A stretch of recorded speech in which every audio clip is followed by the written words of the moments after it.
पुंडलिक वरदे हरे विठ्ठल श्री ज्ञानदेव ज्ञानेश्वर महाराज की जय।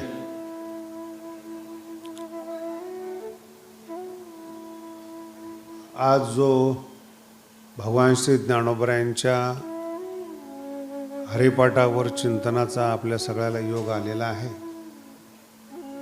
आणि येत्या 9 दिवसामध्ये आपण हरिपाठाचं चिंतन करणार आहोत। पहिला दिवस आहे आणि पहिला दिवस अतिशय महत्त्वाचा असतो। 9 दिवसाचं जे अधिष्ठान आहे ते पहिल्या दिवशी असतं। माऊलीकडे पाहिल्यानंतर माऊलीचे 4 ग्रंथ फार प्रसिद्ध आहेत। अनुभवामृत आहे, ज्ञानेश्वरी आहे, आषष्टी आहेत आणि हरिपाठ आहेत। आणि महाराष्ट्राचा उत्तम गैरसमज आहे हरिपाठ सोपा आहे म्हणून। मला नाही वाटत 750 वर्षात कुणाला हरिपाठ कळाला असेल, परंतु न कळाल्यानंतर देखील हरिपाठ हा सोपा आहे, विशेष करून तो संसारिक लोकांसाठी आहे, असा एक गोड गैरसमज महाराष्ट्राने 750 वर्ष बाळगलाय। हरिपाठ असा नाही आहे। संस्कृतमध्ये ग्रंथ लिहिण्याची गेल्या 4000 वर्षाची एक परंपरा आहे। पहिल्यांदा सूत्र लिहिले जातात आणि एक सूत्र लिहिण्यासाठी जवळपास असं गृहीत धरा एका ऋषींचं आयुष्य जातं एक सूत्र ग्रंथ लिहिण्यासाठी। पतंजलीचे सूत्र आहेत, ब्रह्मसूत्र आहेत, धर्मसूत्र आहेत, न्यायाचे सूत्र आहेत, वैशेषिकांचे सूत्र आहेत। सूत्र शब्दाचा अर्थ आहे दोरा, विचार करण्यासाठी निर्माण केलेला दोरा, आणि त्या दोऱ्यावर आम्हाला चालायचं असतं, त्याच्या बाहेर इकडं तिकडं जायचं नसतं। जर सूत्र हातात यावेसे वाटत असतील तर, आणि सूत्राच्या अतिरिक्त जर बोलायचं असेल तर सगळ्याला परवानगी येते, आजपर्यंत चालूच आहे ते। हरिपाठ असा ग्रंथ नाही आहे। हरिपाठ हे माऊलीचं टाचन आहे। आयुष्यभरामध्ये जे ज्ञानोबरायांनी केलेले ना त्याची ती सूत्र आहेत। फक्त ज्ञानोबरायांनी विशेषता काय, ऋषीमध्ये आणि ज्ञानेश्वर महाराजांमध्ये ऋषींनी सूत्रामध्ये गेयता नाही ठेवली आणि ज्ञानोबरायांनी सूत्रामध्ये गेयता आणली। म्हणजे हरिपाठ हे सूत्र आहेत आणि प्लस त्याच्यामध्ये गेयता आहेत। ते गेयतेमुळे अर्थाकडे दुर्लक्ष झालं आणि गाण्याकडे जास्त लक्ष झालं। जास्तीत जास्त आपल्याला हरिपाठावर किती नाचता येईल त्याचा आपला प्रयत्न असतो, आणि त्या गाण्याच्या आणि नाचण्याच्या नादामध्ये अर्थाकडे पूर्णपणे दुर्लक्ष होतं। म्हणून पहिल्यांदा सर्वात कठीण असेल तर सूत्र आहेत आणि ज्ञानेश्वरीपेक्षा अवघड असेल तर हरिपाठ आहे। हा माझा अनुभव आहे। जर तुम्हाला तसं वाटत असेल तर तुम्ही भाग्यवान आहात, तुम्हाला जर सोपा वाटत असेल तर त्याच्यापेक्षा तुम्ही भाग्यवान आहात। हरिपाठाच्या बाबतीमध्ये 2 भूमिका पहिल्यांदा स्पष्ट करतो की प्रत्येक माणसं जे माझ्यासमोर आहेत किंबहुना महाराष्ट्रात जगात माणसं आहेत, 2 प्रकारचं नेहमी जीवन जगत असतात। ही हरिपाठाची भूमिका आहे बरं का। 2 प्रकारचं जीवन, एक आतलं जीवन आहे, मन बळकट करणं, बुद्धी बळकट करणं, अंतःकरण बळकट करणं, हा आतला प्रवास आहे। आणि दुसरा प्रवास आहे घर तयार करणं, पैसे जमा करणं, आपली परंपरा निर्माण करणं, मुलं बाळं वगैरे त्यांचे लग्न वगैरे करणं। हे 2 स्तरावर मनुष्य जगत असतो। याला बाह्य आणि आतलं स्तर म्हणतात। आणि मेहनत दोन्हीकडे पण आहे। पैसे कमवायचे असेल तर मला काही सांगायला नको तुम्हाला की पैसे कमवलेच पाहिजे आणि त्याकरता फार सोपे आहेत असं नाहीत। जास्त कमवलं तरी त्रास आहे। न कमवलेले माणसं तुमच्यावर नजर ठेवतात, सरकार तुमच्यावर नजर ठेवतं। इन्कम टॅक्स, तुमच्याकडे इन्कम जास्त आहेत, आमचा टॅक्स वाढवा। दुसरं असं आहे की जर नसेल पैसा, माणसंच तुम्हाला ओळखत नाही, तुम्ही सगळ्याला ओळखता। गरिबी एक अशी वस्तू आहे, गरिबाकडे कुणीच पाहत नाही आणि गरिबी सगळ्याकडे पाहते। गरीब जर माणूस एखाद्याकडे पाहिला ना तो सर्वांगाने पाहतो, त्याची गाडी कशी आहे, त्याचे कपडे कसे आहेत, चप्पल कशी आहे सगळं पाहतो. कोणताही श्रीमंत माणूस एवढं कोणाचंही निरीक्षण करत नाही, त्याच्याकडे स्वतःकडे श्रीमंती आहे. फार महत्वाचा विषय आहे. मग हा जो 2 प्रकारचा प्रवास आहे, त्यापैकी हरिपाठ, ज्ञानेश्वर महाराज, ज्ञान हा आतल्या जीवनाचा प्रवास आहे. आपलं स्वतःचं मन शोधणं. मागच्या वेळेस आपण मनावर ज्ञानेश्वरीतून बोललो होतो. मनाचा प्रवास, तो आतला प्रवास आहे, मनाचा प्रवास. दुसरा आहे बुद्धीचा प्रवास, तिसरा आहे हृदयाचा प्रवास. हे जे 3 टप्पे आहेत ना आपले, फार महत्वाचे आहेत. मन, बुद्धी आणि हृदय हे खूप महत्वाचे आहेत. कोणत्याही माणसाला पतन कळत असतं, कोणत्याही माणसाला पतन कळतं. वाईट आहे हे काही प्रवचनातून सांगायसारखं नाही आहे. वाईट आहे, वाईट आहेत. लहान मुलाला कळतं वाईट आहेत. त्याची इंद्रिय ऐकत नाहीत. त्या इंद्रियाला मन साथ देतं आणि त्या मनाला नियंत्रण करणारी बुद्धी कमकुवत पडते आणि दुःख हृदयाला होतं. मला असं वाटत असेल, कळत असेल तुम्हाला संक्षिप्त भाषा. दुःख हृदयाला होतं, रडतं हृदय. बुद्धी पश्चाताप करते. मन मोकळं असतं आणि ओढणारी असतात ती इंद्रिय असतात. हा आतला प्रवास. आणि बाहेरचा प्रवास त्याच्या विरोधात आहेत. काम करा, व्यापार करा, नोकरी करा, नोकरीचं तांत्रिक शिक्षण घ्या, जे काही आत्ताच्या डिग्र्या आहेत, MBA वगैरे, ते करा. दुसरा महत्वाचा भाग आहे, ते केल्यानंतर व्यापार करा किंवा कोणाच्या तरी हाताखाली नोकरी करा. तो देईल तेवढाच तुमचा पगार, तेवढीच तुमची इन्कम. मग काही लोक कंपनी बदलतात, माणसं बदलतात, लोक बदलतात, व्यापार सुरू होतो, त्यांचा वैयक्तिक विषय आहे. पैसे यायला लागतात. त्याच्या पुढचा टप्पा आहे मग लग्न करायचं आहे. त्याच्या पुढचा टप्पा मुलं आले पाहिजेत. त्या पुढचा टप्पा मुलाला मुलं झाली पाहिजेत. हा बाहेरचा प्रवास आहे. हरिपाठ कुऱ्हाड मारतो ते इथे मारतो. ज्याला आतला प्रवास करायचा असेल त्यांनी ज्ञानेश्वर महाराजाकडे यायचं आणि बाहेरचा प्रवास करायचा असेल त्यांनी राजकारण, व्यापार आणि काम याच्याकडे लक्ष द्यावं. म्हणून कधी कधी लोकांमध्ये सुद्धा हा एक पाहण्याचा चांगला विषय आहे. लोक म्हणतात देव कुठे आहेत? तुला गरज नाही ना देवाची, तुला पैशाची गरज आहे ना. ज्याला जी गरज नाही त्याच्याविषयी बोलूच नाहीत. आणि संसारात जे माझं निरीक्षण आहे ते असंच होतं. काही लोक अध्यात्म सांगून पैसे कमवतात, त्यांना मुळात पैसा पाहिजे. विकायचं काय हा भाग वेगळा आहे बरं का. अध्यात्म विकतात की काय विकतात हा त्यांचा विषय आहे. काही लोकांना पैसा पाहिजे, विकणार काही पण. काही लोकांना शांती पाहिजे, सगळं सोडतात. घर दार, पत्नी, मुलं बाळ सगळं सोडतात आणि स्वतःच्या शांततेकडे लक्ष देतात. हे 2 प्रवास आहेत, 2 रस्ते आहेत. याला उपनिषदामध्ये अतिशय सुंदर भाषेत सांगितलेलं आहे. श्रेयश्च प्रेयश्च मनुष्यमेतत्. प्रत्येक माणसापुढे 2 प्रलोभनं येतात. एक प्रेय येतं, प्रेय म्हणजे प्रिय, आणि एक श्रेय येतं, श्रेय म्हणजे कल्याणकारी.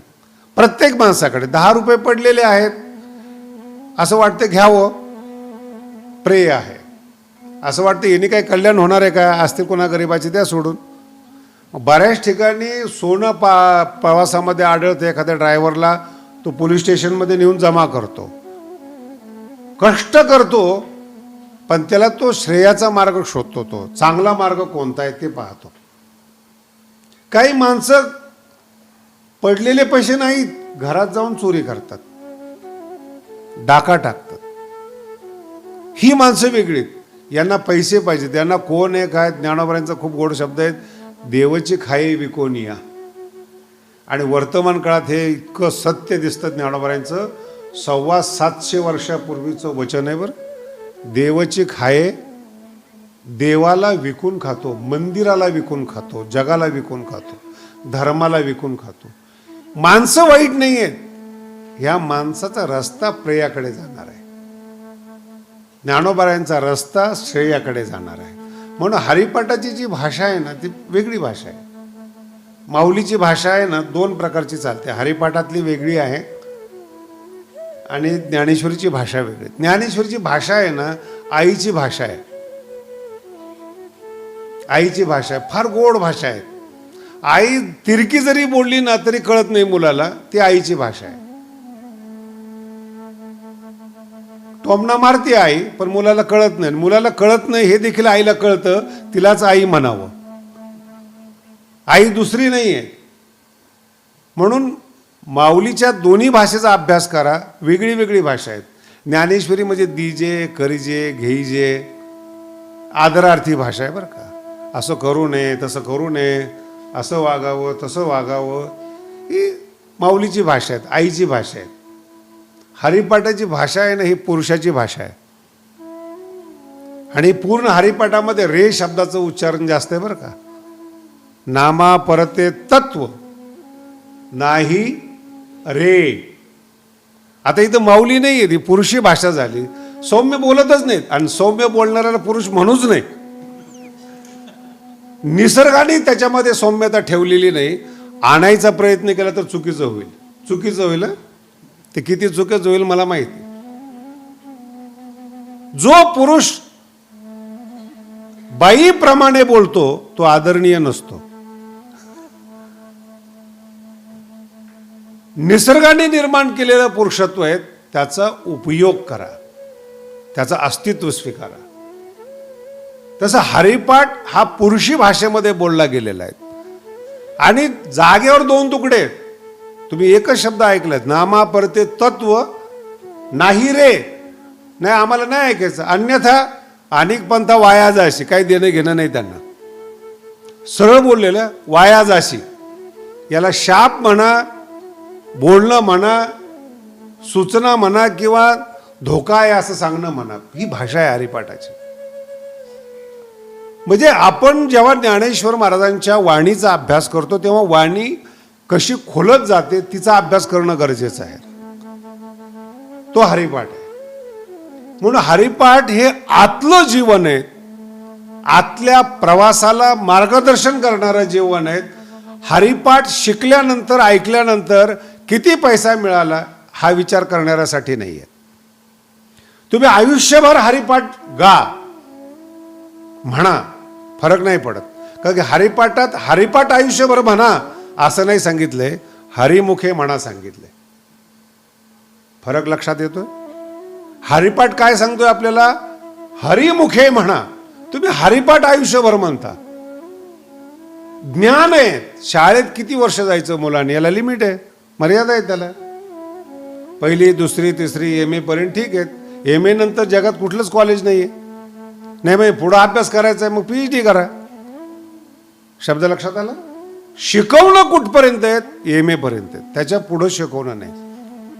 हा मला विद्वान व्हायचंय, पुन्हा स्वतः अभ्यास करा. लागणारी तंत्र समीक्षकता सगळं शिकलेला आहात तुम्ही, पुढचा अभ्यास करा. हरिपाठ आतला प्रवास आहे, आतलं जीवन आहे. आतल्या जीवनाला लागणारं मार्गदर्शन इतकं गोड आहे हरिपाठ, तुम्हाला तर काय सांगायचं. भाषा पण तशीच आहे, बोलणं पण तसंच आहे. 9 दिवसामध्ये आपल्याला किती चिंतन करता येईल हा आपल्या नशिबाचा आणि प्रारब्धाचा भाग आहे. पण हरिपाठ सूत्र आहेत आणि त्या सूत्राला सोडवायचं असेल तर त्यांच्या शब्दातून सोडवलं पाहिजे. हरिपाठातल्या कुठल्याही अक्षराचा आणि शब्दाचा अर्थ जगात कोणत्याही माणसाने आपल्या मनाने लावू नये. जगात माऊलीच्या मनातला अर्थ आपल्याला समजेल ना, इतकं मोठं स्वतःला समजू नये माणसाने. फार महत्वाचं आहे. मग माऊलीच्या शब्दाचा अर्थ माऊलीच्या शब्दातून आला पाहिजे. समजा आपलं देवाचे द्वारी वगैरे अभंग आहेत, तर देवाचे द्वारे आपण आपल्या डोक्याने देवाचं द्वार शोधायचं नाही. विषयाच्या दारात राहणाऱ्याने देवाचं दार काय सांगायचं. तू स्वतः कोणत्या दारामध्ये उभा आहे ते पहा, देवाचं द्वार नंतर शोध. जी लोक देव मानतच नाही ती खरंच भाग्यवान आहे, त्यांना दार पण नको आहे. दार पण नको आहे त्यांना. देवाचे द्वारी, द्वारी शब्दाचा अर्थ ज्ञानोबराय ज्ञानेश्वरीत सांगतील. म्हणून आपल्या भारतीय संस्कृतीमध्ये परंपरा आहे अर्थ कसा लावायचा. सूत्र आहे, सूत्राचं भाष्य आहे. ज्ञानोबरांचे सूत्र हरिपाठ आहेत, त्याचं भाष्य ज्ञानेश्वरी आहे. म्हणजे महाराज अगोदर सूत्र जन्माला येतात, नंतर भाष्य जन्माला येतं. हे सामान्य लोकांचं काम आहे, ज्ञानोबरांचं काम थोडंच आहे. ज्ञानोबरांची विशेषता आहे, सर्वज्ञ ज्ञानोबा आहे. अगोदर भाष्य लिहिलं, नंतर सूत्र लिहिलं. तुम्ही कोण सांगणार आहे? हरिपाठ सूत्र ग्रंथ आहेत. म्हणून हरिपाठाच्या सगळ्या शब्दांचा अर्थ ज्ञानेश्वरीतून सोडवायचा, हे मरेपर्यंत लक्षात ठेवा. हे महत्वाचं आहे. आणि मग ज्ञानोबराय जेव्हा हरिपाठाला सुरुवात करतात, ज्ञानोबरांचे तिन्ही ग्रंथ आणि त्यांची सुरुवात माणसाला आपटवण्यासाठी असते. ओम नमोजी म्हटलं की माणसं ब्रह्म आद्या सुसंवेद्याकडे जातात, ती जीकडे थांबत नाहीत. ज्ञानोबराय ज्ञानेश्वरी सुरू करत असताना जी आपल्या गुरुला म्हणतात, जे समोर बसले त्याला नमस्कार करतात. हे पहिलं नमन आहे. आणि दुसरं नमन आद्या सुसंवेद्या त्याचा जय जयकार असो, हे दुसरं नमन आहे. तसं ज्ञानोबराय हरिपाठ सुरुवात करत असताना देव शब्दातून सुरुवात करतात. देवाची द्वारी, खूप गोड शब्द आहे. देवाची, देवाचं द्वार, देवळाचं द्वार नाही बरं का. देवळं आपण निर्माण करतो, द्वार आपणच सजवतो. देवाच्या द्वारी उभा, हा जो पहिला चरणाचा भाग आहे ना, इतका गोड आणि सुंदर आहे. मरेपर्यंत लक्षात ठेवा किती सुंदर आहे तो. मी माऊली म्हणतात, देवाच्या दारात उभं राहिल्यामुळं मला 4 मुक्ती सापडल्या. तेने, तेने म्हणजे कार्यकरण भाव संबंधित. तेने मुक्ती 4 साधी येल्या. साधी येल्या, मिळाल्या नाहीत. मुक्ती मिळत नसतात. आणि माझ्यासमोर तुम्ही बसलेलं जरी असलात तरी मुक्त होण्याची इच्छा नाही, आयुष्य वाढलं पाहिजेत. जगात सगळ्यात मोठा प्रश्न असा आहे की जास्तीत जास्त जगण्यासाठी वेळ मिळाला पाहिजे. असं नाही होत जीवनामध्ये. साधी येल्या, मुक्ती साध्य केल्या, साधी येल्या साध्य झाल्या. तेने, कशाने? देवाच्या दारात उभं राहिल्याने. खूप सुंदर ज्ञानोबरायांचा अर्थ आहे. देवाच्या दारात उभं राहिल्याने 4 मुक्ती साध्य झाल्या. हे जे 2 शब्द आहेत ना, द्वारे आणि उभा, हे जगात कुठं सापडत नाही. पहिला टप्पा असा आहे, तुम्ही कोणाच्या दारात उभा आहात ते तुमचा शोध घ्या. धनाच्या द्वारामध्ये उभा आहात का स्त्रीच्या द्वारामध्ये उभा आहात, का मानाच्या द्वारामध्ये उभा आहात, का सत्तेच्या द्वारामध्ये उभा आहात. जिथे आहात तो प्रभाव तुमच्यावर पडतो. जर तुम्हाला सत्ता पाहिजे असेल तर पंढरपूरला जाऊन सत्ता नाही मिळणार, आळंदीला जाऊन सत्ता नाही मिळणार, काशीला तर मिळणारच नाही, बद्रीनाथला तर मुक्तता आहे. मग सत्ता केंद्र कोण आहे? दिल्ली आहे, सगळ्याला माहिती आहे. मग त्यांनी कुठं उभं राहायचं? तुम्ही काही टेन्शन घेऊ नका बरं का ऐकणाऱ्यांनी, आपला आपला निसर्गतः चालू द्या. देवाच्या दारात ज्याला उभं राहायचं असेल त्याचा प्रश्न आहे. सत्ता पाहिजे, हरिपाठाकडे येऊ नये. सत्तेच्या दारात त्यांनी उभं राहावं आणि वाट पाहावी तिकीट कधी मिळतंय, मिळणार आहे का नाही, का मिळण्याची अपेक्षा आहे, तो त्याचा विषय आहे. काही माणसाला सत्ता नकोय. खूप गहन अर्थ आहेत बरं का, टप्प्याटप्प्याने कळतील. एवढ्या लवकर कळतील असं मला नाही वाटत. धन पाहिजेत, दार बदललं. सत्तेच्या दारात उभं राहणाऱ्या लोकांनी धनाच्या दारात उभं राहणं याच्यात फरक आहे. धनाच्या द्वारातले श्रीमंत सत्ताधारी वेगळे. व्यापारी लोक नेत्याला मानत नसतात, फॅक्टरीला मानतात, उत्पादन करणाऱ्याला मानतात, ब्रँडला मानतात. ही त्यांची विशेषता आहे व्यापाऱ्यांची. व्यापाराचं दार वेगळं आहे, सत्ता पाहिजे असणाराचं दार वेगळं आहे, विषय पाहिजे त्याचं दार वेगळं आहे, त्याचा अधिकार वेगळा आहे, त्याची योग्यता वेगळी आहे. विद्या पाहिजे असेल त्याचं दार वेगळं आहे. गुरुकडे जावं लागेल, तनु मनु जिवे चरणाशी लागावे अगरवता. मी बुद्धिमान आहे म्हणून गुरुची सेवा करायची नाही, अगरवता करावे दास्य सकळ, ही त्यांची विशेषता आहे. ह्यात टप्पे, हे टप्पे लक्षात ठेवायचे. आणि जर तुम्हाला बाहेरच्या प्रवासातले दरवाजे पाहिजे असतील तर अध्यात्मातल्या कोणत्याही संतांचा तुम्हाला उपयोग होणार नाही. कोणत्याही संतांचा उपयोग होणार नाही. जर संत म्हणत असेल मी बाहेर मदत करतो, तो बाहेरचाच संत आहे असं गृहीत धरा. त्यांनी आतला प्रवास केलेला नाही. पाप माफ करण्याची ताकद कुठल्याही संतांमध्ये आणि देवामध्ये नाही. हे पहिलं लक्षात ठेवा. तुम्ही पुण्य करू शकता, पुण्याने पाप जाऊ शकतं, पुण्य करू शकता, पाप घालवत नाहीत. एखादा माणूस आहे, चोरी फेरी केली, त्यांनी जातो एखाद्या साधू संताकडे, महाराज जरा टॅक्स चुकवलाय, चोरी केली, बरंचसं पाप झालेलं, तुम्ही आशीर्वाद देतो, आशीर्वाद देतो. त्या आशीर्वादाच्या मोबदल्यामध्ये काही दक्षिणा पण देतो. सृष्टीचा गंभीरतेनं विचार करा. पाप त्यांनी केलंय, चोरी त्यांनी केली, मर्डर त्यांनी केलाय, पाप त्यांनी केलंय, व्यभिचार त्यांनी केलाय. साधू कसं काय माफ करेल? ज्याचं धन चोरलेलं आहे त्याच्या अंतःकरणातल्या होणाऱ्या वेदना कोण साधू माफ करणार आहे? कोणाची चोरी करा, ज्याची चोरी झाली त्याचं अंतःकरण किती विव्हळतं, किती वेदना होतात त्याला पहा. बाण कोरताना पहा, शेतीचा आग लावताना पहा, वेदना आहेत त्या. तुम्ही साधूकडे जा. साधूला काय अधिकार आहे?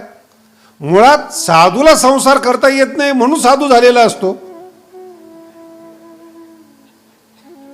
त्याला काय सृष्टीमध्ये त्याला अधिकार काय? एक लक्षात ठेवा, ज्ञानोबराय पूर्ण जगाला ज्ञान देतात, पाप माफ नाही करत. मुद्दा लक्षात ठेवा. ज्ञानोबराय पाप माफ नाही करत, ज्ञान देतात. तुम्हाला ज्ञान पाहिजे असेल तर माऊली म्हणतात माझ्याकडे या, मी तुम्हाला मार्गदर्शन देतो, मार्ग दाखवतो. सर्व मार्ग सुगम. शब्द काय? मार्ग सुगम हरिपाठ. मार्ग सांगितला म्हणजे तो माणूस तुमच्या बरोबर चालत नसतो, तो पोचलेला असतो. संत पोचलेले आहेत, तुम्हाला चालायचे. म्हणून आयुष्यामध्ये कधी ही कल्पना करू नका की एखादा साधू आणि देव पाप माफ करू शकतो. आणि जर असं करता आलं तर तो ईश्वर झाला. सृष्टीमध्ये बदल करण्याचा अधिकार कोणालाही नाही. वैज्ञानिक असो, संत असो, मुळात करतच नाहीत संत, हा भाग सोडून द्या. पण सृष्टीमध्ये आशीर्वाद कुणाला देत नाहीत संत. तुम्ही पाप करा आणि डायरेक्ट देवाकडे जाऊन संताकडे जाऊन माफ झालं म्हणून खुशी, असं नाही.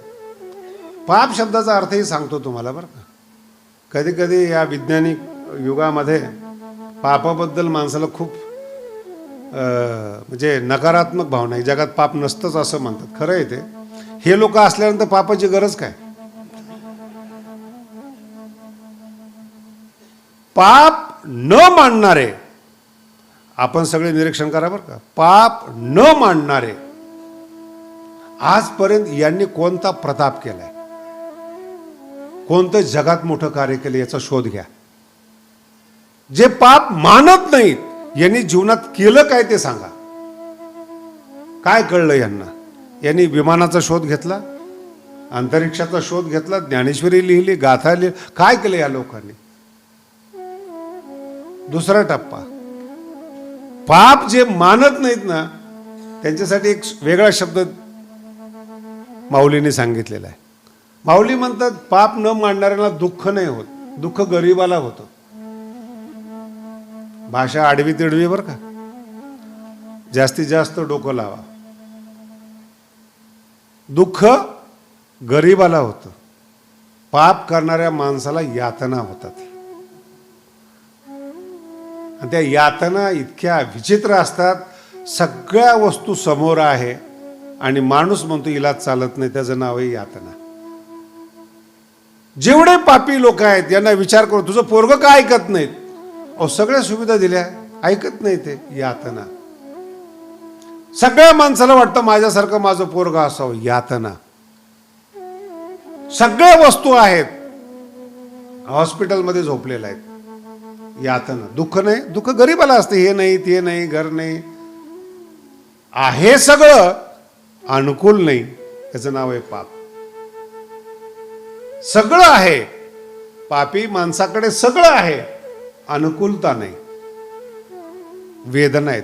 याच्या पुढे जाऊन सांगतो तुम्हाला, तुम्ही जन्माला येऊन तसंच मरून गेला, तुमची कोणीही दखल घेत नाही, याच्यापेक्षा काय पाप असावं बरं मला सांगा तुम्ही.